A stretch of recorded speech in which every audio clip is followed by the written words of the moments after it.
ආයුබෝවන්. සියලු සමීක්ෂණ වාර්තා නැවත නැවතත් තහවුරු කළ ශ්‍රී ලංකාවේ අංක 1 ප්‍රවෘත්ති විකාශය. පැත්ත ගියත් ඇත්ත කියන හිරු රාත්‍රී 9:55 ප්‍රධාන පුවත් විකාශය සමග මම ප්‍රමිත මහානාම. මම උත්පලා රත්නායක. මුලින්ම සිරස්තල.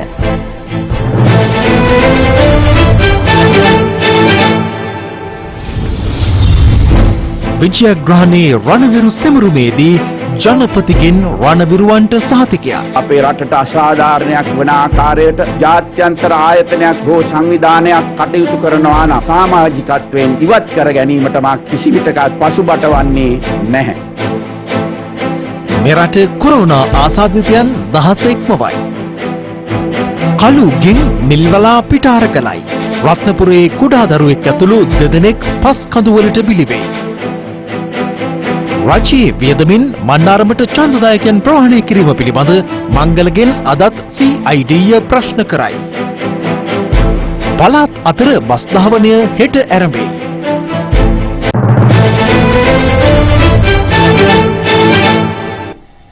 මුල්ම අවධානය දවසේ පුවත වෙත. දවසේ පුවත.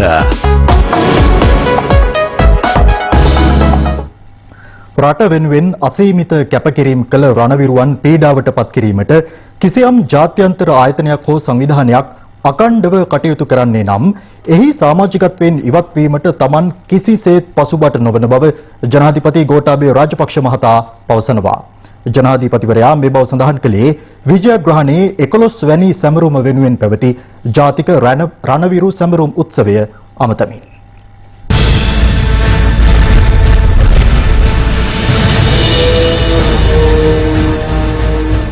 වසරක රුධිර ත්‍රස්තවාදයෙන් මාතෘ භූමිය නිදහස් කරගත් විජයග්‍රහණයේ 11 වැනි වර්ෂ පූර්ණ සැමරීම වෙනුවෙන් ජාතික රණවිරු සැමරුම් උත්සවය පැවැත්වුණේ පාර්ලිමේන්තු ක්‍රීඩාංගණයේ රණවිරු ස්මාරකය කේන්ද්‍ර කරගෙනයි. COVID-19 ව්‍යාප්තිය හේතුවෙන් මෙවර රණවිරු සැමරුම් උත්සවය ඡාම් බහුලවරකින් පැවැත්වුණේ දැඩි සෞඛ්‍ය ආරක්ෂිත පසුබිමක් යටතේ. ඊට එක්ව සිටියේ මානුෂීය මෙහෙයුමට දායකත්වය දුන් රණවිරුවන් එම පවුල්වල ඥාතීන් සහ දේශපාලකයන් ඇතුළු සීමා සහිත පිරිසක්. විජයග්‍රහණ සැමරුම් උත්සවයට සහභාගී වීමට ත්‍රිවිධ හමුදාපතිවරුන් ඇතුළු ආරක්ෂක ප්‍රධානීන් හිටපු ජනාධිපති මෛත්‍රීපාල සිරිසේන අග්‍රාමාත්‍ය මහින්ද රාජපක්ෂ මහතා ඇතුළු ආරාධිතයන් පැමිණියේ මෙලෙසයි. මෛත්‍රීපාල සිරිසේන මැතිතුමනි beautiful. ශ්‍රී ලංකාවේ පස්වන විධායක ජනාධිපති වර්තමාන ගරු අග්‍රාමාත්‍ය මහින්ද රාජපක්ෂ මැතිතුමන්ගේ සම්ප්‍රාප්තිය. ජනාධිපති ගෝඨාභය රාජපක්ෂ මහතා விஜயகிரகண சமரமට සහභාගී වීමට පැමිණියේ මෙලෙස. களத்திலே நின்று ஒற்று முழுதாக வழிநடத்தி சென்று இந்த நாட்டை மீட்டெடுத்த අතිගරු ජනාධිපතිතුමන් ශ්‍රී ලංකා ප්‍රජා දේශීය අභිමානීය කුළු ගන්වමින් ජාතික ගීය ගායනයෙන් විජයග්‍රහණ සැමරුම ආරම්භ වුණා. නමෝ නමෝ නමෝ නමෝ මාතා.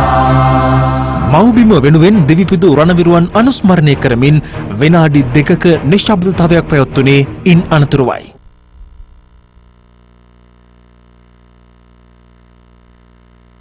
ඉන්පසු සරුව ආගමික වතාවක් සිදු කෙරුණා. ගරු ජනාධිපතිතුමනි, ගරු අගමැතිතුමනි, ත්‍රිවිධ හමුදාවේ හමුදාපති තුමන්ලා ඇතුළු හැමදෙනාම නැවතත් අදිෂ්ඨාන කරගන්න ඕන.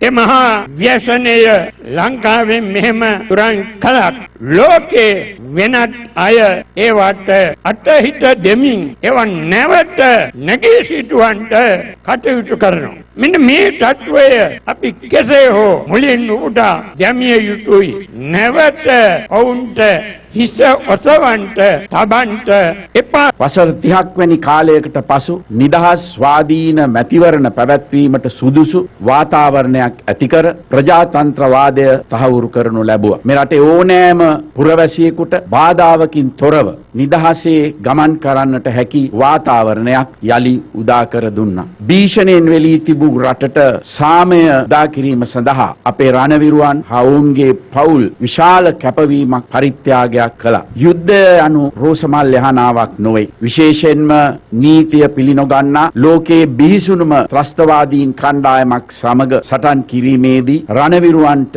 විවිධ කටුක අත්දැකීම් වලට හා දුෂ්කරතාවයන්ට මුහුණ දෙන්නට සිදු වුණා. ඒ අවුරුදු 30 ඇතුළත මරාගෙන මැරෙන බෝම්බ කරුවන්, බස් බෝම්බ, දුම්රිය බෝම්බ, ගොඩනැගිලි වලට බෝම්බ ගැසීම ආදිය නිසා මේ රට තුළ විශාල ජීවිත සහ දේපල විනාශයක් ඇති වුණා. මානුෂික මෙහෙයුමේ අවසාන අරමුණ වුණේ රටට දීර්ඝ කාලීන සාමයක් උදා කර දීමයි. රණවිරුවන් කලේ සුවිශේෂ කැපකිරීම නිසා අද අපට ඒකීය රටක් තුළ නිදහසේ සහ සාමකාමීව ජීවත් වීම සඳහා අවස්ථාව ලැබී තිබෙනවා. ඉතිහාසය පුරා මේ රට තුළ සිංහල, ද්‍රවිඩ, මුස්ලිම්, මැලේ, බර්ගර් ආදී සෑම ජනත කොටසකටම සමානව ජීවත් වීමේ අයිතිය තිබුණා. අන්තවාදීන්ට අවශ්‍ය වන්නේ අපව බෙදා වෙන් කරන්නටයි. ඒ විවසනයෙන් රට මුදා ගැනීමේ ගෞරවය දීර්ඝ කාලයක් මුළුල්ලේ අපේ රටේ සාමය වෙනුවෙන් සටන් කළ සියලුම වීරෝදාර රණවිරුවන්ට ලබා දිය යුතුයි. දශක 3ක කාලයක් පුරා මේ ජයග්‍රහණය වෙනුවෙන් ජීවිත පරිත්‍යාගයෙන් සටන් කළ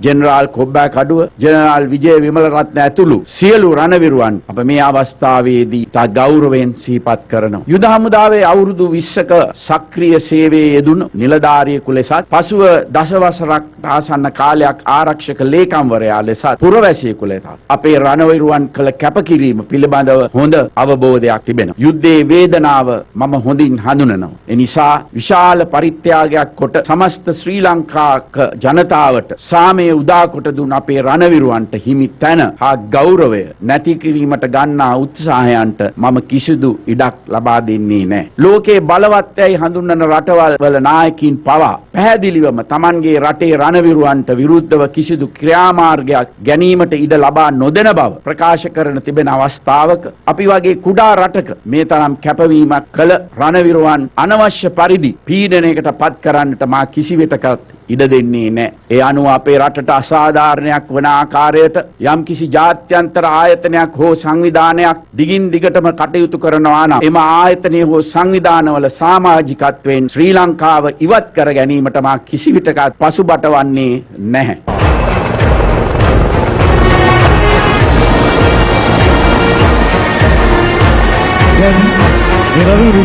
මානුෂීය මෙහෙයුමේදී දිවිපිදු රණවිරුවන් සිහිපත් කරමින් ජනාධිපති ගෝඨාභය රාජපක්ෂ මහතා මෙහිදී රණවිරු ස්මාරකයේ වෙත පුෂ්ප පහර පුද කළා.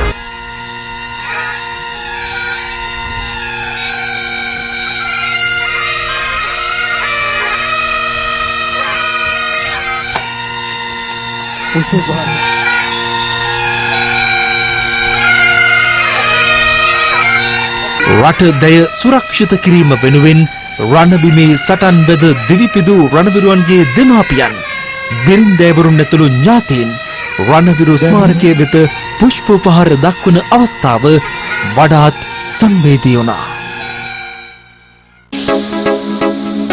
දවසේ පුවත ඔල්පින් අන්ලිමිටඩ් YouTube #170# අදම අමතන්න. රුදුරු කොටි ත්‍රස්තවාදයේ පරාජය කොට ලක්මවට අලුත් නිදහස උරුම කර දී අදට 11 වසරක් සපිරෙනවා. වෙනම රාජ්‍යයක බෙදුම්වාදී අරමුණින් අවි අතටගත් කොටි ත්‍රස්තවාදය ජාත්‍යන්තර වශයෙන් පරාජය වී ඇද්ද යන්න අදටත් ගැටලුවක්. ආයුධ සටන වෙනුවට ඔවුන් සිය මතවාදී යුද්ධය විවිධ ස්වරූපයෙන් තවදුරටත් ක්‍රියාත්මක කරන බවට නිදසුන් ඕනෑ තරම්. මේ ඒ ගැන කෙරෙන විමසා බැලීමක්. උතුරේ අහිංසක දෙමළ ජනතාව රවටමින් කුඩා දරුවන්ගේ ගෙලෙහි සයිනයිඩ් කරලා පළඳා වෙනම රාජ්‍යයකට සිහින දුටු කොටි ත්‍රස්තවාදීන් යුදමය වශයෙන් පරාජය කෙරුණේ මීට වසර 11කට පෙරයි. එතෙන් පටන් උතුරේ සංවර්ධනය කෙරෙහි අවධානය යොමු කළ ආණ්ඩුව උතුරු වසන්තය වැනි වැඩසටහන් හරහා ජනතාවට සිත සැලසීමට ක්‍රියා කළා. ආරක්ෂක හමුදාවන් දියත් කළේ ත්‍රස්තවාදයට එරෙහි සරණක් මිස ශ්‍රී ලාංකීය දෙමළ ජනතාවට එරෙහි සරණක් නොවන බව රජය ඒ හරහා ඔප්පු කළා. නමුත් බෙදුම්වාදී ත්‍රස්තවාදී සිහිනයට ජාත්‍යන්තර වශයෙන් උදව් උපකාර කළ ඇතමුන් එම යථාර්ථය පිළිගැනීමට සූදානම් වූයේ නැහැ. ත්‍රස්තවාදීන්ට කපම් ලෙස ගෙවූ ඩොලර් සහ පවුම් ඔවුන් අනතුරුව වැය කළේ රටට එරෙහි මතවාද පෝෂණය කිරීම වෙනුවෙන්. එලෙස ආධාර ලැබූ ඇතැම් අන්තවාදීන් ජගත් මානව හිමිකම් කවුන්සිලයේදී අවස්ථා ගණනාවක රටට එරෙහි මතවාද ඉදිරිපත් කළා. එමෙන්ම බ්‍රිතාන්‍ය වැනි රටවල් වල කොටි සංවිධානයට පක්ෂපාතී වැඩසටහන් බොහොමයක් ක්‍රියාත්මක වූ අවස්ථාද ඕනෑතරම් දැකිය හැකි වුණා. ක්‍රීඩා පිටියටත් ඔවුන් එම මතවාදය රැගෙන අවස්ථාවලට නිදසුන් ඕනෑතරම්. මෙම පටු ආකල්පවලට විදේශ මාධ්‍ය සමහරක් නිර්ලජ්ජිත ලෙස සහාය පළ කරනුද දක්නට ලැබුණා. ඒ අනුව පසුගිය වසර කිහිපය පුරාම ත්‍රස්තවාදය විවිධ මුහුණුවරින් අපේ රටට බලපෑම් කිරීමට උත්සාහ ගන්නා බව පෙනී යන කරුණක්. කලින් තිබුණු ගරිල්ලා යුදමය සංකල්පය නගරයට ආවා කියන එක තමයි දැන් විද්වතුන් සඳහන් කරන්නේ. නව ත්‍රස්තවාදය ගත්තොත් අපිට ඉස්සලාම බලන්න ඕනේ ඔවුන් මූල්‍ය කොහොමද එකතු කරගන්නේ. රට තුලට තිබෙන තර්ජනය ඒ විදිහටම තිබෙනවා. විශේෂයෙන් මේ රජයට. අවියෙන් දිනාගත නොහැකි වූ යුද්ධය ආර්ථික සහ දේශපාලනමය වශයෙන් දිනා ගැනීමේ අරමුණින් ක්‍රියාත්මක වූ රටට එරෙහි කොටි බලවේග මෙරට දේශීය ව්‍යාපාරවලටත් අත තැබූ බව නොරහසක්. ජන මනසට බලපෑම් කළ හැකි සංවේදී ව්‍යාපාර ඔවුන්ගේ ප්‍රමුඛතම ඉලක්ක බවට පත් වුණා.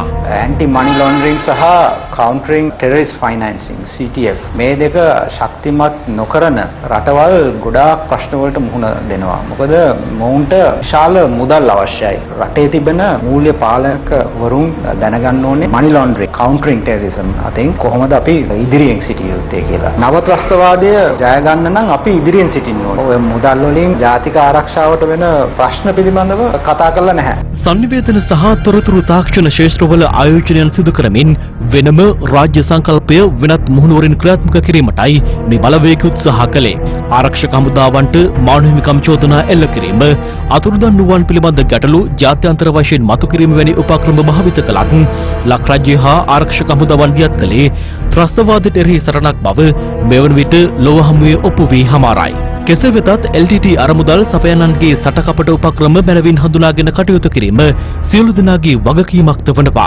හැම අවස්ථාවෙදීම ජාතික ආරක්ෂාව ශක්තිමත් කරගන්න ඕනේ. ජනතාව අනිවාර්යයෙන්ම මේ ගැන දැනුවත් වෙන්න ඕනේ රටට තිබෙන තර්ජනය පිළිබඳව. එහෙම අවබෝධ නොකර ගත්තොත් ජාතික ආරක්ෂාවට විශාල බලපෑමක් සිද්ධ වෙනවා. ප්‍රශ්නයක් ඇති වුණාට පස්සේ ඒක විහිදිලා යනවා. ත්‍රස්තවාදී කියන එක ඒ විදිහට තමයි තිබෙන්නේ ලෝක ඉතිහාසයේ. ත්‍රස්තවාදී බැටකාපු රටක් වශයෙන් අපි ඉදිරියෙන් සිටිනවා.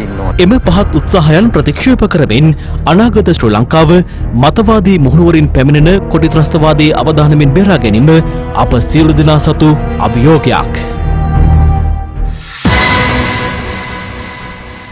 හිරු මාධ්‍ය ජාලයට එල්ල වූ සයිබර් ප්‍රහාරය හෙලා දකිමින් මහා සංඝරත්නය අදත් අදහස් පළ කළා.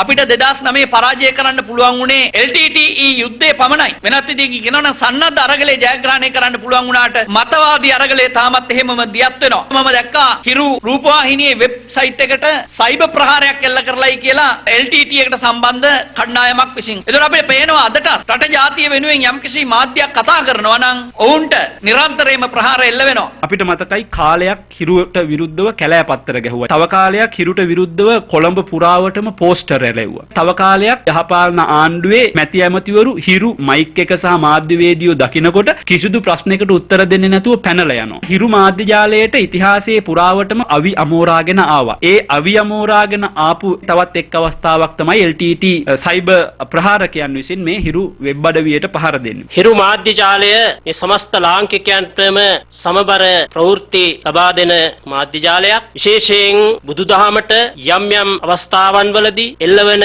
අර්බුදකාරී දේවල්, ඒ වගේම මුදුමහා විහාරයේ වගේ සුවිශේෂී ස්ථාන යම් යම් මන්තවාදීන් අල්ලගන්න අවස්ථාවේ නිශ්‍යාකාරයෙන් රජයටත් සමස්ත ජනතාවටත් පෙන්නලා ඒවට අවශ්‍ය කරන පිළියම් යොදන මාධ්‍ය ජාලයක්. ඒ නිසා විශේෂයෙන් LTT ත්‍රස්තවාදීන්ගේ හස්තයන්ට ඒවා ඉවසන්න බැරි තැන මේ විදිහට සයිබර් අවකාශය තුල ප්‍රහාර එල්ල කරනවා. පසුගිය දවසේදී බ්‍රිතාන්‍යයේ ක්‍රියාත්මක වෙන ගාඩියන් පුවත්පත පිළිබඳව ලංකාවේ පළවෙනි වතාවට අනාවරණයක් කරා හිරු මාධ්‍ය නාලිකාව. ඒ අනාවරණය කිරීමේ ප්‍රතිඵලයේ ඔවුන්ට සයිබර් ප්‍රහාරයකට මුහුණ දෙන්න සිද්ධ වුණා. අපිට ඒකෙන් පේනවා ආමත් මේ දෙමළ ඩයස්පෝරාව මේ රටේ දෙමළ ඊළමක් නිර්මාණය කිරීමේ සිහිනය අතහැරලා නැහැ. ඒ සිහිනය වෙනුවෙන් ඔවුන් සියුම් විදිහට දේශපාලන බලය පතුරවනවා. ඒ වගේම මේ රටේ මාධ්‍ය ආයතන ඇතුළු ව්‍යාපාරයන් මිලදී අරගෙන මේ දෙමළ ඩයස්පෝරාව තමන්ගේ ආර්ථිකය හසුරවනවා. මේක මහා භයානක තත්ත්වයක්.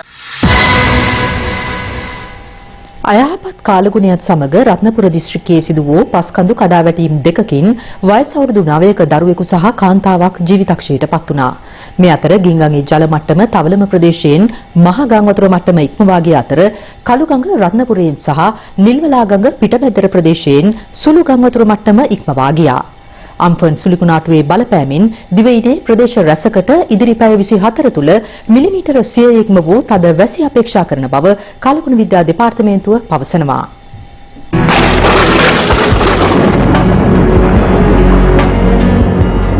ඡණ්ඩ සුළුකුණාටුවක් බවට වර්ධනය වී ඇති අම්ෆන් සුළුකුණාටුව හෙට පස්වරුවේ බංග්ලාදේශයේ බටහිර විරල තීරයට ඇතුළු විය හැකි බවට විශ්වාස කරනවා. අද උදෑසන 10:30 අවසන් වූ පැය 24 තුළ වැඩිම වර්ෂාපතනයක් ලැබී ඇත්තේ රත්නපුර නගරයට වන අතර එය මිලිමීටර් 193.3.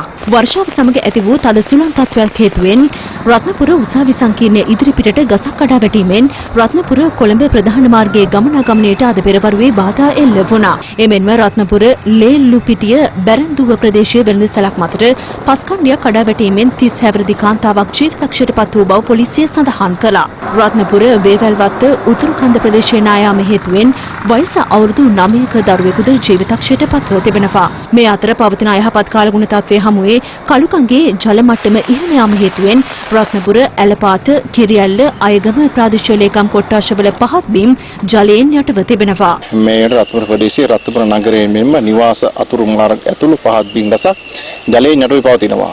බෝට්ටු සේවාවෙන් උදාගෙන ආපතර ලක් වූ ජනතාව සාල සැරසීමටත් ආශ්‍රිත ස්ථානවල සිටින ජනතාව එම ස්ථාන ඉවත් කිරීමටත් පොලිසිය කටයුතු කරනවා. අධික වර්ෂාපතනයේ හේතුවෙන් ගින්ගඟේ ජල මට්ටම තවලම සහ නෙළුව ප්‍රදේශවලදී සැලකිය යුතු ලෙස ඉහළ යමින් පවතිනවා. ගින්ගඟ පිටාර ගැලීම හේතුවෙන් ගාල්ල දිස්ත්‍රික්කයේ නෙළුව, දෙල්ලව, කඩහිංගල ප්‍රදේශවල පහත් බිම් රැසක් සහ මාර්ග කිහිපයක් මේ වන විට ජලයෙන් යටව පවතිනවා. මේ එම ප්‍රදේශයේ පවතින අයහපත් කාලගුණ තත්ත්වය පිළිබඳ වාර්තා කිරීමට ගිය හිරු ප්‍රාදේශීය වාර්තාකරුට මුහුණ දීමට සිදු වූ අපහසුතාවයයි. මල්ලි අදිනවා පොඩක් ගිහින්. මොහොතේ පවතින රළු ස්වභාවය නිසා ගාලු දිස්ත්‍රික්කයේ සියලුම දීවරයන් අද දීවර කටයුතු වලින් වැළකී සිටියා. මා මේ රැඳි සිටින්නේ අම්බලන්ගොඩ අකුරල්ල දීවර තොටුපොළේ. මේ ස්ථානයෙන් දීවර කටයුතු සඳහා පිටත් වෙන සියලුම දීවර යාත්‍රා නවතා තිබෙන ආකාරය තමයි මේ ඔබට පෙනියන්නේ. අද අලියුම හමාගිය දැඩි සුළඟකින් ගාල්ල වරාය අධිකාරිය සතු බෝයාවක් කඩා වැටි ඇති අතර එය ගාල්ල දෙවත මුහුදු තීරයට ගොඩගසා තිබුණා. මේ අතර ගාල්ල දිස්ත්‍රික් ලේකම් සෝමරත්න විධානපතිරණ මහතා පවතින තත්ත්වය සම්බන්ධයෙන් මෙලෙස අදහස් පළ කළා. නෙළුව, තවලම, නාගොඩ, බද්දේගම, වැලිවිටිය දියුතුර යන ප්‍රාදේශීය ලේකම් කොට්ටාසවල පහත් බිම් ජලයෙන් යටවීමේ අවදානමක් මේ වෙන විටත් ඇති වෙලා තියෙනවා. එබැවින් පහත් බිම් වල වාසය කරන ජනතාවගෙන් මා ඉතාමත්ම කරුණාවෙන් ඉල්ලා සිටිනවා. ඉවත් වීමේ නියෝගයක් ලග්ද විගස එම ප්‍රදේශවල ඉවත් වීම සඳහා සූදානම්ව සිටින ලෙස තවදුරටත් මේ තත්ත්වය වර්ධනය වුණොත් එහෙම අපිට ජනතාව සුරක්ෂිත මධ්‍යස්ථාන වෙත යොමු කිරීමට අවශ්‍ය වෙනවා. ගිංගාග දෙපස ජීවත් ජනතාවගෙන් මා ඉල්ලා සිටිනවා. ඉතාමත්ම විමසිලිමත්ව ඉදිරි පැය කිහිපය තුළ කටයුතු කරන ලෙස. මේ අතර ඉහළ කොත්මලි ජලාශයේ ජල පෝෂක ප්‍රදේශවලට අද අලුයම සිට ඇදහැරෙන වර්ෂාපතනයත් සමග එම ජලාශයේ වාන්දෝඩු 3ක් විවෘත කිරීමට පියවරගෙන තිබෙනවා. ආපදා කළමනාකරණ මධ්‍යස්ථානයේ දැනුම් දෙන්නේ තවදුරටත් තද වැසි ඇදහැරුණහොත් ජලාශය වේල්ලට පහළින් කොත්මලා ඔය දෙපස පහත් බිම්වල පදිංචි ජනතාවට අවධානයෙන් පසුවන ලෙසයි. මෙතෙක් ඉතිහාසයේ බලංගොඩ නගරයේ කිසිම අවස්ථාවක ජලයෙන් යට වෙලා නැහැ. මේ අද බලංගොඩ නගරයේ ජලයෙන් යට වී ඇති අන්දම තමයි මේ පසුපසින් පේන්නේ බලංගොඩ නගරයේ ක්‍රීඩා පිටිය බස් ස්ටෑන්ඩ් එක පොදු වෙළඳපොළ පොළ භූමිය සම්පූර්ණයෙන්ම ජලයෙන් යට වෙලා. එමෙන්ම මධ්‍යම කඳුකරේ බටහිර බෑවුම් ජල පෝෂක ප්‍රදේශවලට ඇදහැරෙන වර්ෂාවත් සමග නෝට්‍රන් බ්‍රිජ් විමල සුරේන්ද්‍ර ජලාශය වාන්දමීමට ආරම්භ වී ඇති අතර ලක්ෂපන්න ජලාශයේද වාන්දොරටු දෙකක් විවෘත කර තිබෙනවා. පොල්ගොල්ල ජලාශයේ වාන්දොරටු දෙකක් විවෘත කර ඇති අතර වික්ටෝරියා ජලාශයේ ජල මට්ටම සීඝ්‍ර ලෙස ඉහළ යමින් පවතිනවා. එමෙන්ම හැටන් කොළඹ ප්‍රධාන මාර්ගයේ ගමනාගමනයට බාධා එල්ල වී ඇත්තේ වටවල ප්‍රදේශයෙන් එම මාර්ගයට පස්කන්දක් කඩා වැටීම හේතුවෙන්. මේ වෙන විට හැටන් ඔය පිටාර ගැලීම නිසා සම්පූර්ණයෙන්ම මේ නිවාස 25ක් පමණ ජලයෙන් යට වෙලා තිබෙනවා. ඒ වගේම හැටන් කොළඹ ප්‍රධාන මාර්ගයේ ස්ථාන කිහිපයකම ප්‍රධාන මාර්ගයට පස්කන්දු කඩා වැටීමෙන් එම මාර්ගයේ ගමනාගමන කටයුතු අද උදෑසන සිටම ඇන හිට තිබෙන්නේ. අධික වර්ෂාවත් සමග ගිනිගත් හේන ප්‍රාදේශීය ලේකම් කොට්ටාශය තුළ පවුල් 80කට ආසන්න පිරිසක් අවතැන්ව ඇති බව ගිනිගත් හේන ප්‍රාදේශීය ලේකම්වරයා සඳහන් කළා. මහේලිය රක්ෂිතයේ සිට කාසරුයි ජලාශය දක්වා ගලා බසිනා කෙසල්ගමු ඔයේ ජල මට්ටම ඉහළ යාමෙන් බගවන්තලාව ප්‍රදේශයේ වතු කම්කරු නිවාස 14ක් ජලයෙන් යට වී තිබුණේ මෙලෙසින්. හොරණ කිරිකල හේන ප්‍රදේශයට අදාළිවම බලපෑ තද සුළං තත්ත්වයේ හේතුවෙන් නිවාස 10කට හානි සිදුව තිබෙනවා. මේ අතර තවත් ප්‍රදේශ කිහිපයකට වැසි සහිත කාලගුණයෙන් බලපෑම එල්ල වුණා. මේ අතර කොළඹ නුවර ප්‍රධාන මාර්ගයේ දියකල ප්‍රදේශයේදී මාර්ගයට පස්කන්දක් කඩා වැටීම හේතුවෙන් එම මාර්ගයේ ගමනාගමනයට බාධා එල්ල වූ අතර අද පෙරවරුවේ රාජ්‍ය අමාත්‍ය සිබී රත්නායක මහතා එම තත්ත්වය නිරීක්ෂණය කිරීමට පැමිණියා. මේ අතර ගොඩනැගිලි පර්යේෂණ සංවිධානයේ සඳහන් කළේ ගාල්ල, රත්නපුර, කෑගල්ල, කුරුණෑගල, මාතලේ, කළුතර, මාතර, කොළඹ, මහනුවර සහ නුවරඑළිය දිස්ත්‍රික්කවලට නිකුත් කළ නායාමයේ අනතුරු ඇඟවීම් තවදුරටත් ක්‍රියාත්මක බවයි. පළවෙනි අධීරයේ නිවේදනයක් විදිහට විමසිල්ලෙන් ඉන්න කියලා ගාල්ල කඩවත් සතර අක්මීමන එල්පිටිය නියාගම බෝපේ පොද්දල සහ නාගොඩ ප්‍රාදේශීය ලේකම් කොට්ටාස වලට ඒ පළවෙනි නිවේදනය නිකුත් කරලා තියෙනවා. මාතලේ දිස්ත්‍රික්කයෙන් කුවේල ප්‍රාදේශීය ලේකම් කොට්ටාසයට මේ නිවේදනය දැන්ටම නිකුත් කරලා තියෙනවා. කළුතර දිස්ත්‍රික්කයේ හොරණ මතුගම කියන ප්‍රාදේශීය ලේකම් කොට්ටාස වලට කොළඹ සීතාවක ප්‍රාදේශීය ලේකම් කොට්ටාසයට කෑගල්ලේ අරනායක සහ යටිඅන්තර කියන ප්‍රාදේශීය ලේකම් කොට්ටාසයට මහනුවර ගඟ ඉහළ කෝරළේ ප්‍රාදේශීය ලේකම් කොට්ටාස වලට අවදානම් නිවේදනය මේ වෙන විට නිකුත් කරලා තියෙනවා. මේ අවධානයෙන් ඉන්න කියන නිවේදනය පිළිබඳ දැඩි විමසිල්ලෙන් ඉන්න කියලා අපි ඉල්ලීමක් කරනවා. අම්ෆන් සුළුකුණාටුවේ බලපෑම හේතුවෙන් දිවයිනේ නිරත දිග කොටසේ වැසි තත්ත්වය තවදුරටත් අපේක්ෂා කළ හැකි අතර බස්නාහිර, සබරගමුව, දකුණ, මධ්‍යම, වයඹ පළාත්වල වැසි ඇති විය හැකි බව කාලගුණ විද්‍යා දෙපාර්තමේන්තුව පවසනවා. මධ්‍යම කඳුකරේ බටහිර බෑවුම් පැත්ත, දකුණු පළාත්, කළුතර දිස්ත්‍රික්කයේ මේ වගේ තැන්වල මිලිමීටර් 150 ඉක්මන වර්ෂාපතනයන් ලැබීමේ හැකියාවක් තියෙනවා. විශේෂයෙන්ම අපරභාගී හෝ සන්ධ්‍යා කාලයේ උතුරු මැද වගේ පළාත්වලත් ඌව වගේ පළාත්වලත් තනින් තන වැසි හෝ ගිගුරුන් සහිත වැසි තත්ත්වයන් නිර්මාණය වෙන්න හැකියාවකුත් තියෙනවා. වැසි සමග සුළං පැයට කිලෝමීටර් 60-70 දක්වා ඉහළ යෑමේ තත්ත්වයන් තියෙනවා. අකුණු අනතුරු ඇති වෙනවා. මන්නාරමේ ඉඳන් කොළඹ හරහා පොතුවිල් දක්වාම තියෙන වෙරළබඩ තීරයට ඔබ්බෙන් තියෙන ගැඹුරු සහ නොගැඹුරු මුහුත්තීරවල තද වැසි සහ තද සුළං ඇති වෙන්න හැකියාව තියෙනවා. අපි දීවර හා නාවික ප්‍රජාවට පැහැදිලිව කියනවා තවදුරටත් මෙම මුහුදු සීමාවන් වල දීවර හා නාවික කටයුතු වල යෙදෙන්න එපා.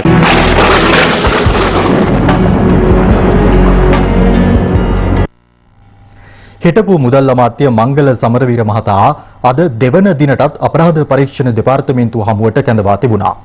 අදත් ඔහු යලිත් වතාවක් භික්ෂූන් වහන්සේ පිළිබඳ ආందోලනාත්මක අදහසක් පළ කළා. අවතැන් වූ ඡන්දදායකයන් පිරිසක් පසුගිය ජනාධිපතිවරණයේදී ඡන්දය ප්‍රකාශ කිරීම සඳහා පුත්තලමේ සිට මන්නාරමට රැගෙන යාම වෙනුවෙන් ශ්‍රී ලංකම බස් රථවලට මුදල් ගෙවීම පිළිබඳ සිදු කෙරෙන විමර්ශනයකට අදාළව ප්‍රකාශ ලබා ගැනීමටයි මංගල සමරවීර මහතා අපරාධ පරීක්ෂණ දෙපාර්තමේන්තුව හමුවට කැඳවා තිබුණේ. Good morning හිරු. අදත් එන්න කියලා නේද? ඔව්. අද කොහොම මුහුණ දෙන්නේ ඔබතුමා? මං ඇවිල්ලා කියන්න. එන්න පුළුවන් වේද? දන්නේ ආවොත් කියන්න. හිටපු මන්ත්‍රීවරයා පිටතට පැමිණියේ පැය 5කට ආසන්න කාලයක් ප්‍රකාශ ලබා දීමෙන් අනතුරුවයි. යාලිවතාවක් මම මගේ සතුට ප්‍රකාශ කරා මේ රටේ ශ්‍රී ලාංකික පුරවැසියන් 11000කට ආසන්න පිරිසකගේ ප්‍රජායිතිය පසුගිය මැතිවරණයේදී රැක ගන්නට පුළුවන් වීම ගැන. කියන්නේ ඔබතුමා පිළිගන්න මෙතන වරදක් නැහැ කියලා. කිසිම වරදක් නැහැ. දැන් මේ සංඝයා වහන්සේලාත් එක්ක තියෙන ගැටුම ඔබතුමාට මම පරම්පරාගත බෞද්ධයෙක්. නමුත් සිවුරු පොරෝගෙන තමන්ගේ න්‍යාය පත්‍රයන් ක්‍රියාත්මක කරන රස්තියාදුකාරයන් පිරිසක් ගැන නම් මට ප්‍රශ්නයක් තියෙනවා. හැම බෞද්ධයෙකුට මේ වෙනුවෙන් කතා කරන්න සදාචාරාත්මක අයිතියක් තියෙනවා. ඔබතුමාට සාක්ෂි තියෙනවද? සාක්ෂි මොකද්ද? සාක්ෂි මොකටද? දේශපාලඥයන් Taman හිතුමතේ ක්‍රියා කරනකොට භික්ෂුන් වහන්සේලාට අයිතියක් තියෙනවා නේද ඔවුන්ගේ මත ඉදිරිපත් කරන්න?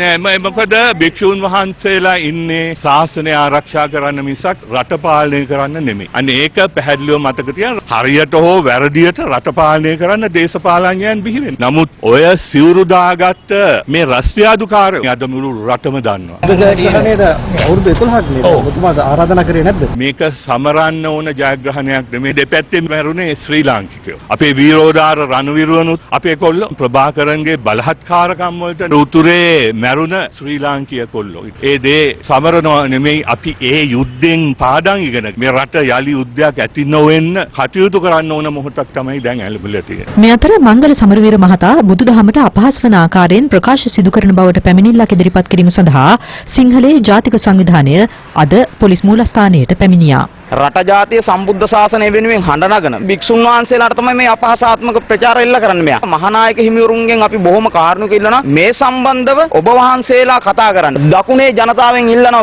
මංගල සමරවීරලා වැනි නිගණ්ඨයන්ව පාර්ලිමේන්තුවට එවන්න එපා මේ සැරේ. මංගල සමරවීර වැනි අය යුද ජයග්‍රහණ වලට අපහාස කරයි. ඒ යුද හමුදාවේ වීරයන්ව සමරනවා කියලා බණි. ඒ බයින්න හේතුව තමයි මංගල සමරවීරලා තමයි LTT එකට කත් ඇද්දේ ඒ කාලේ. රණවිරුවන්ගේ ජාත්‍යන්තර අධිකරණ වලට පවා ගෙන යන්න උත්සාහ දරුවේ මංගල සමරවීරලා වැනි එක්සත් ජාතික පක්ෂ නිවට ආණ්ඩුවේ. මේ මංගල සමරවීර මහතාගේ ප්‍රකාශ සම්බන්ධයෙන් අදත් විවිධ පාර්ශ්ව පළ කළ අදහස්. බුදු චරිතයේ සඳහන් වෙන්නේ 1250ක භික්ෂුන් වහන්සේලා ප්‍රථම ප්‍රාතිමෝක්ෂ දේශනාවේදී පමණයි. දේවදත්ත එහෙම දෙයක් කඩාගෙන කියපු කතාවක් එතන නැහැ. තව තැනක සඳහන් කරනවා පරාක්‍රම බාහු රජුන් කාලේ 60000ක් භික්ෂුන් වහන්සේලා නිරපු ආකාරයක්. ඒක ඊටත් වඩා අසම්බන්ධ බොරුවක්. එහෙම සිද්ධියක් සිදු වෙන්නේ ඉන්දියාවේ අශෝක රජුන්ගේ කාලේ තීර්ථකයන් ලාභ සත්කාර පතා ශාසනයට ඇතුළු වීම නිසා අශෝක රජුන්ට සිද්ධ වුණා ඔවුන් නිරපා හරින්නට රහතන් වහන්සේලාට පෝය කරන්නට අවස්ථාව සලසා දෙන්න. මේ ප්‍රකාශ පට්ටපල් බොරු හැටියටයි සඳහන් කරන්නට ඕන. අපි දැක්ක පහුගිය දවස්වල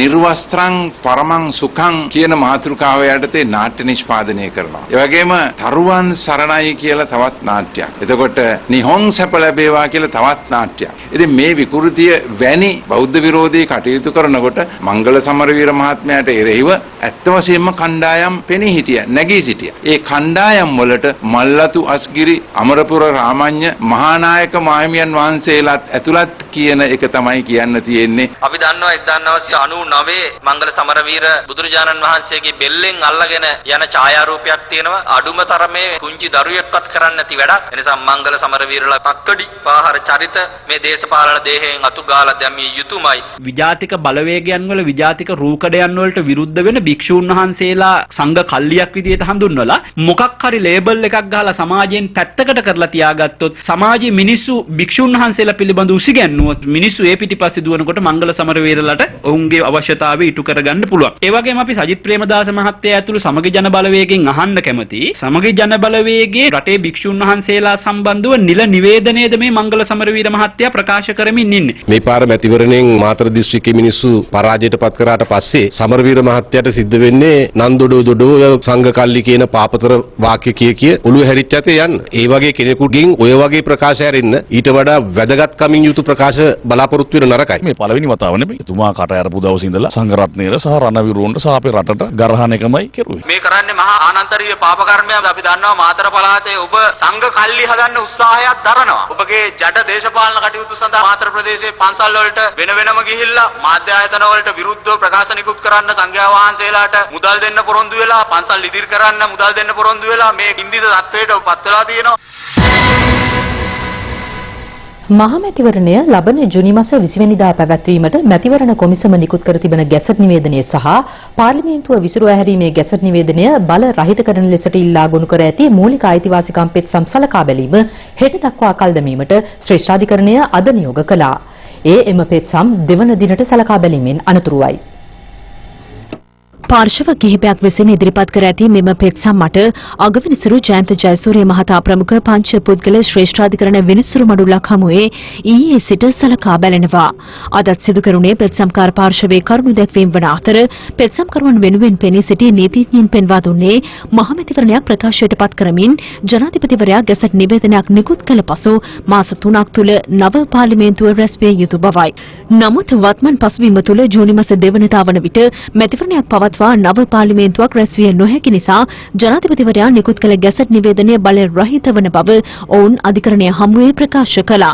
එම නීතිඥවරුන් පැවසුවේ පාර්ලිමේන්තුව මාස 3ක් ඇතුළත කැඳවීම මහජන ස්වාධීපත්‍ය ආරක්ෂා කිරීමට අත්‍යවශ්‍ය කරුණක් බවයි. එමෙන්ම ආණ්ඩුක්‍රම ව්‍යවස්ථාව අනුව ජනාධිපතිවරයා මාස 3කට වරක් පාර්ලිමේන්තු සැසිවාර සඳහා සහභාගී වී යුතු බවද පෙත්සම්කරුවන් වෙනුවෙන් පෙනී සිටි නීතිඥයින් පෙන්වා දුන්නා. ඔවුන් ප්‍රශ්න කළේ වත්මන් තත්ත්වය තුළ එලෙස ක්‍රියා කරන්නේ කෙසේද යන්න පිළිබඳවයි. ඊට අමතරව රාජ්‍ය මූල්‍ය පාලන බලය පාර්ලිමේන්තුව සතු බැවින් පාර්ලිමේන්තුව විසිරුවා හැර ඇති අවස්ථාවක එමගින් සම්මත කරනු ලැබූ මුදල් හැර වෙනත් මුදල් සම්මත කර ගැනීමේ හැකියාවක් නොමැති බවද නීතිඥවරුන් පෙන්වා දුන්නා. අධිකරණය හමුවේ කරුණු දක්වමින් ඔවුන් වැඩිදුරටත් ප්‍රකාශ කළේ ජනාධිපතිවරයාටද මෙහිදී ඇත්තේ රාජ්‍ය සේවාවන්ට අවශ්‍ය මුදල් අනුමත කර ගැනීමේ බලතල පමණක් බවයි. මෙම පසුබිම තුළ පූර්ණ මූල්‍ය බලතල ජනාධිපතිවරයා යටතට ගැනීම නීති විරෝධී බවද පෙත්සම්කරුවන් වෙනුවෙන් පෙනී සිටි නීතිඥයින් පැවසුවා.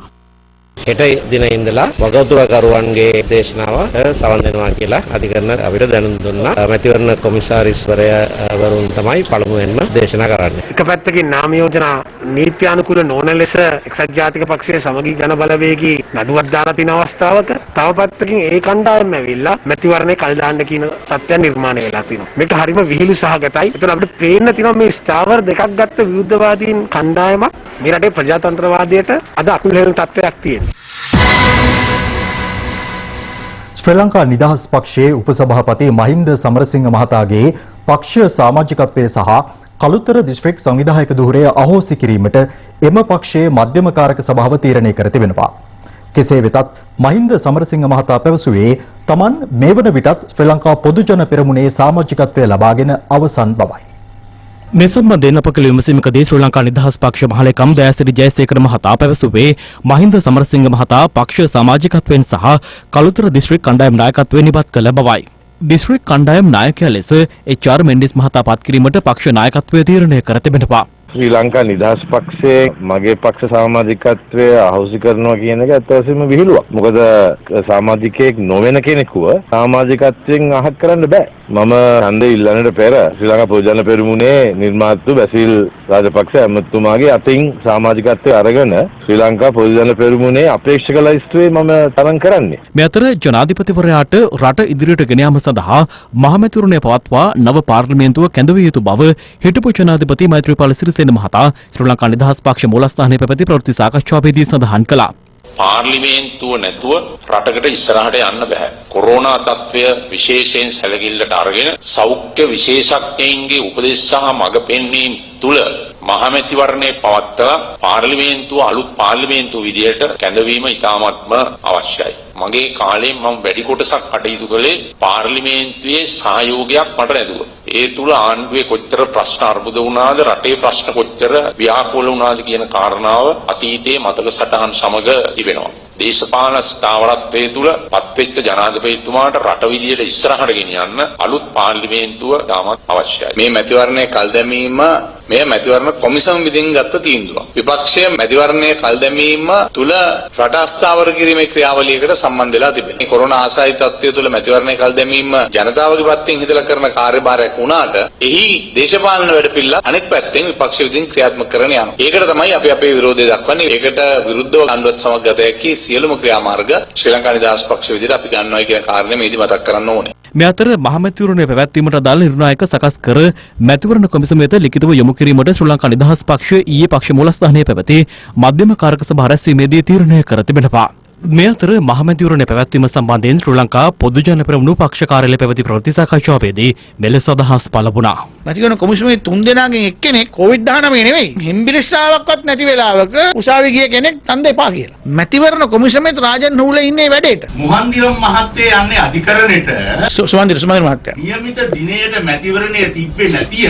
ඒ නිසා ආණ්ඩුව විසිරුවීම බල රහිත කරන්න කියලා යන්නේ. මැතිවරණය කල් දැම්මේ මැතිවරණ කොමිසම් සභාව. හිටපුතුමාගේ තර්කය උනේ ඊයේ උසාවියේදී මේ පිළිබඳව විභාගවත් කරන්න ඕනේ නෑ. දැන් නාමයෝජනා බාර අරගෙන ඉවරයි. කෝවිඩ් සක්‍රියත්වයට යම් ආකාරයකට දැන් වළක්වගෙන තිබෙනවා. ඒක තන තියන්න. ප්‍රවාහන අමාත්‍ය මහින්ද අමරවීර මහතා සහ ප්‍රවාහන ක්ෂේත්‍රයට සම්බන්ධ නිලධාරීන්ගේ සහභාගීත්වයෙන් අද පැවති සාකච්ඡාවකදී මේ බව තීරණය වුණා. එහිදී තවදුරටත් තීරණය කර ඇත්තේ දුම්රියේ ගමන් කිරීම සඳහා පැමිණෙන රාජ්‍ය හා පෞද්ගලික ආයතනවල සේවකයින්ට ආසන වෙන්කර ගැනීමකින් තොරව ගමන් කිරීමට අවසර ලබා දීමටයි.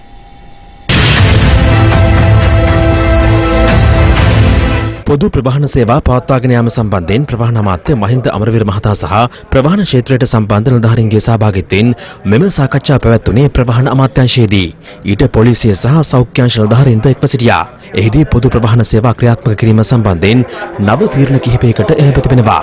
ඒ අනුව අවකාශය ලැබෙනවා පළාත් මට්ටමට තෝරාගත් ප්‍රදේශවල ප්‍රවාහන කටයුතු කරන්න. මෙතෙක් ඒ අවසරය තිබුණේ දිස්ත්‍රික් මට්ටමට පමණයි. දැන් පළාත් මට්ටමට පුළුවන් වෙනවා ඒත් අධි අවදානම් ප්‍රදේශ සහ අවදානම් ප්‍රදේශවල හැර. ඒ වගේම අපි බලාපොරොත්තු වෙනවා රටේ යහපත් තත්ත්වයක් නිර්මාණය වුණොත් සමුදා ඉඳලා රටේ සම්පූර්ණ වෙනස් තත්ත්වයකට ගේන්න පුළුවන්කම ලැබෙයි කියලා. බොහෝ දුරට හොඳ තත්ත්වයෙන් අපේ අය හැසිරුණොත් ඇඳිරි නීතිය පවා ඉවත් වීමේ රට පුරා හැකියාවක් තියෙනවා. අපි බලාපොරොත්තු වෙන්නේ ඉදිරියටත් සීට් වලට වැඩියෙන් වලින් ධාවනය කිරීම වළක්ව ගන්න. මේ අතර රාජකාරී සඳහා රාජ්‍ය සහ පෞද්ගලික අංශයේ සේවකයින්ට කොළඹට පැමිණීමට අද පෙරවරුවේ දුම්රිය ගමන් වාර 18ක් ක්‍රියාත්මක වුණා.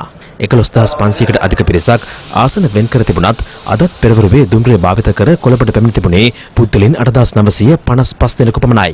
දිවයිනේ විවිධ ප්‍රදේශවලින් කොළඹට පැමිණි ජනතාව කොටුව සහ මරදාන දුම්රිය ස්ථානවලින් පිටතට පැමිණීමේදී ආරක්ෂක අංශ විසින් ශරීර උෂ්ණත්වය පරීක්ෂා කිරීම අදත් සිදු කළා.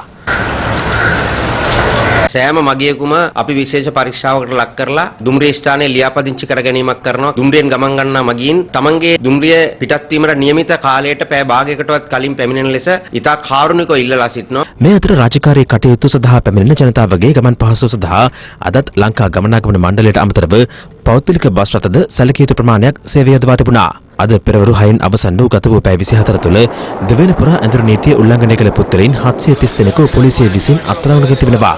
එම කාලයේදී පොලිස් භාරයටගෙන ඇති වාහන සංඛ්‍යාව 252ක්. කොළඹ සහ ගම්පහ දිස්ත්‍රික්කයේ හැර දිවයිනේ සෙසු දිස්ත්‍රික්ක සඳහා ලබන 23 වෙනිදා දක්වා ඇඳුරු නීතිය ක්‍රියාත්මක වන්නේ රාත්‍රී 8 සිට අලෙව 5 දක්වායි. කෙසේ වෙතත් කොළඹ සහ ගම්පහ දිස්ත්‍රික්කවලට පනවා ඇති ඇඳුරු නීතිය අඛණ්ඩව ක්‍රියාත්මකයි.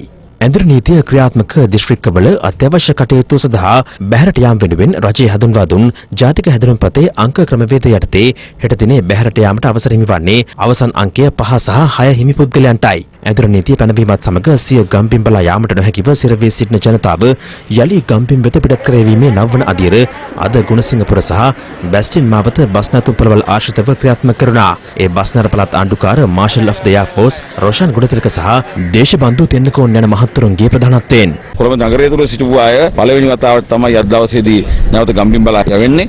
මේ ඉතාමත්ම සැලසුම් සහගතව අපි කරන ක්‍රියාවලියක්. සෞඛ්‍ය බලධාරීන්ගේ සම්පූර්ණ අනුමැතිය සහිතව මේ අය අද දවසේදී පුළුල් පරීක්ෂාවට ලක් කරලා සියලුම සෞඛ්‍ය ආරක්ෂිත ක්‍රමවේදයන් අනුගමනය කරලා මේ අය පොලිසිය මගින් එයාගේ ගම් ප්‍රදේශයේ තියෙන පොලිස් බල ප්‍රදේශයක ගිහින් ඇරලවනවා. එහිදී ඔවුන් දවස් 14ක හෝ දවස් 28ක හෝ නිරෝධායන ක්‍රියාවලියක ලක් කරනවා. අපි මෙහින් එම ප්‍රදේශයේ බාර ඒ පොලිස් ස්ථානාධිපතිවරයාට මොවුන්ව බාර දෙනවා. පොලිස් ස්ථානාධිපතිවරයා විසින් එම ප්‍රදේශයේ බාර සෞඛ්‍ය වෛද්‍ය නිලධාරීවරයාත් මහජන සෞඛ්‍ය පරීක්ෂකවරයාත් දැනුවත් කළා ඔවුන්ව නිවසේ තුල නිරෝධායනය කිරීම සඳහා සියලු කටයුතු යොදා තියෙනවා. හැබැයි හුඟක් කට්ටියට දැන් මේ සාමාන්‍ය තත්ත්වය ඇති වෙගෙන එන හින්දා ෆැක්ටරිස් වල වැඩ පටන් ගත්ත හින්දා ඒගොල්ලෝ යන්න බෑයි කියලා කිව්වා. ඒගොල්ලන්ට මෙතන වැඩ කරන්න ඕනේ කියලා.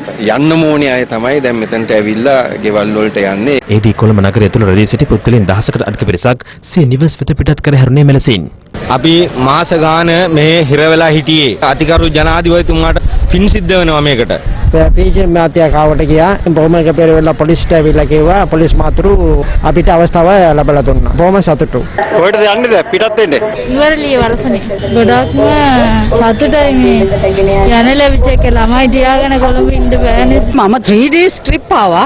ඇවිල්ලා බලන්න දැන් 61 day මේ පොලිසිය අපිට නිවාරණම් දුන්නා. ඒකට thanks අපි බලපු කට්ටියට thanks. අනිත් එක අපි යවන්න කට්ටියට thanks. ඔයාටත් එක thanks. Hero News මම එමදම් බලනවා. 6:55 මම ගොඩක් proud of this government.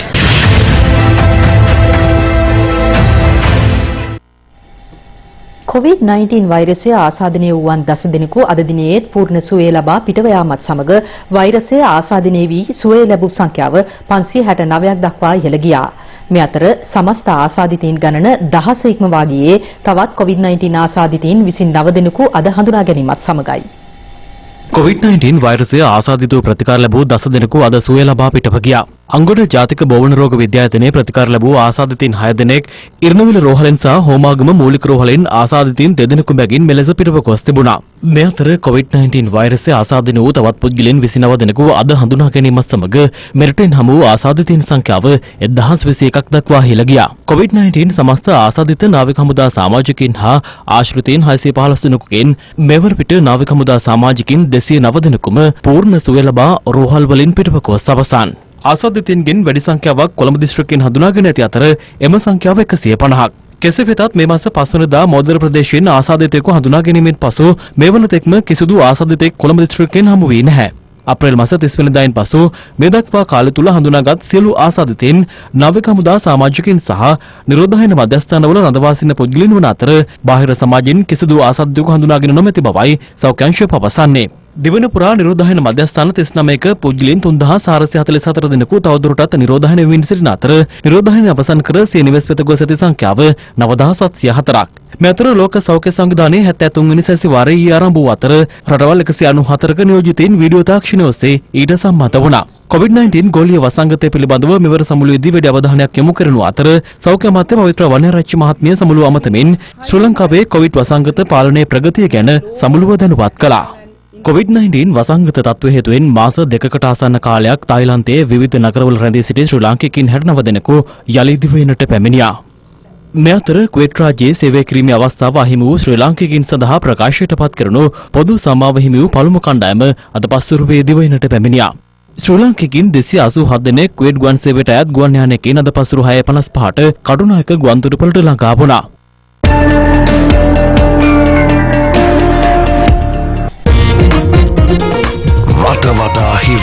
සුදුවෙන් ප්‍රවෘත්ති සාකච්ඡාව සම්බන්ධයෙන් රක්ෂිත බන්ධනාගාර ගත කර සිටින හිටපු පාර්ලිමේන්තු මන්ත්‍රී රාජිත සේනාරත්න නිදහස් කරන්නට සෙල්ලමින් කළුතරදී විපක්ෂ නායක සජිත් ප්‍රේමදාස මහතාගේ ප්‍රධානත්වයෙන් අද උද්ඝෝෂණයක් පැවැත්වුණා. ඒ අසලින් ගමන්ගත් යතුරු පැදිකරුවෙක් ඊට මෙලෙස විරෝධය පළ කළා.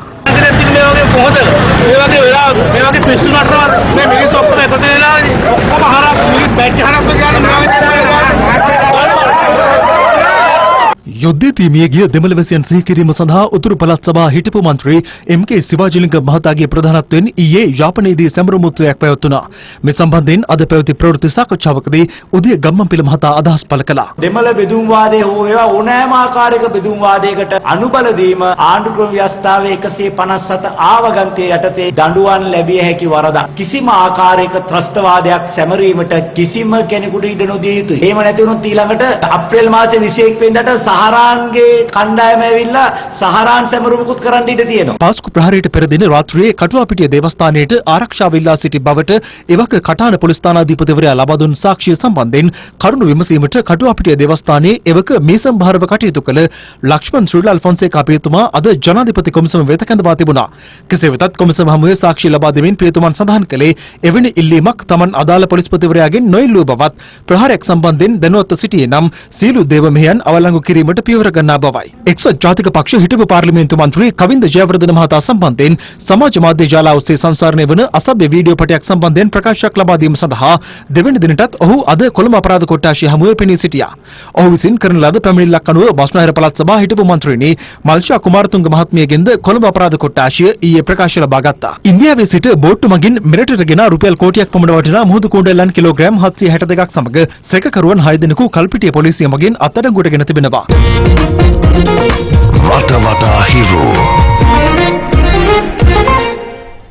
සූදානම අදට සමුගන්නට.